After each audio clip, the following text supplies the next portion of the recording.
Yo, what's up mga troops? Good morning. So ayun, kahapon nga nag-message tong isang tropa, isang pinsan ko, isang ka-troops natin. Nagtatanong, kasi nakita niya yata yung video ko, nag-comment siya dun sa isang video ko about sa extension dito. Kung extend ba daw ako dito, kung hindi ako makaka-uwi next year, kung hindi daw kami makakapag-red horse next year. Ayun, masyadong kabado tong tropa natin to na hindi makapag-red horse next year eh. So ayun, kwento ko yun mga troops habang nagluluto. Pero bago ang lahat, silip muna tayo dito sa labas kasi ito medyo maulan-ulan.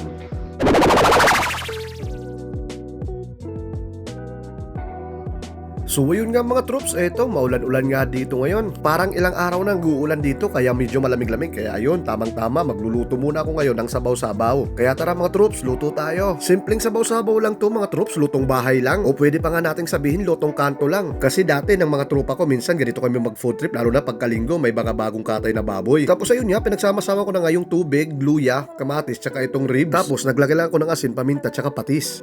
So yung mga troops, ayan, hinintay ko na lang maluto tong sabaw-sabaw natin. Mabilis ang sabaw-sabaw lang. Medyo kakatamad pa kasi magkilos-kilos.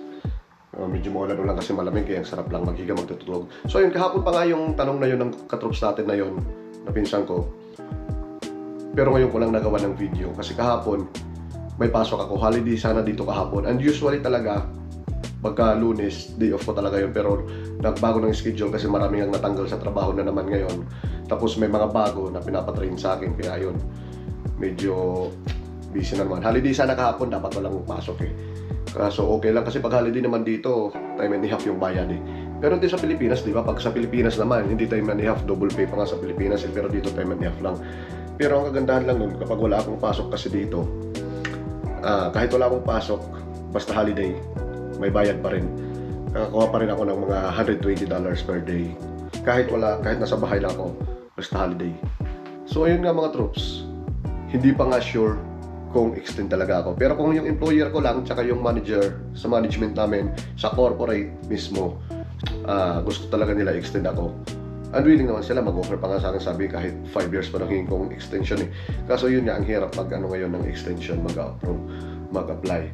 Tapos syempre, hindi pa sure yun kahit 1 year lang extension hingin ko, hindi pa rin sure yun kasi ipaprocess pa rin yun sa government ng Canada. So yun, hindi pa rin sure. Pero kung sakaling ma-extend man ako dito talaga, before mag-start yung another 1 year ang contract ko dito, uuwi pa rin daw ako ng Pilipinas. Kailangan ko na muna mag-exit. Kaya yun, sure pa rin yung uwi ko, di ba? Sure pa rin yung tagay natin dyan mga troops. Sure pa rin yung red horse natin. So yun mga troops, yun lang muna. Ayun nga mga troops, ito kulong-kulo na itong ating nilaga. Kaya ayan, lalagyan na agad natin ng mga gulay-gulay natin. Bali ayan lang, nilagyan ko lang ng repolyo tsaka ng sibuyas. Ayos na rin, may konting gulay-gulay lang. Tapos syempre, kahit ako lang yung kakain yan, titikman pa rin natin yan. Syempre, para kuhang-kuha talaga yung lasa na gusto natin. Lalo na ako, pag ganito kasing mga sabaw-sabaw, gusto ko talaga ay yung medyo maalat-alat. Gusto ko kasi talaga yung sinasabaw talaga to sa kanin, hindi lang yung basta hinihigop. Tapos ayun, goods na daw mga troops. Tapos ayan na nga mga troops, pang final na nga. Ayan, makakapapa na rin tayo mga troops. Kaya tara, papa na.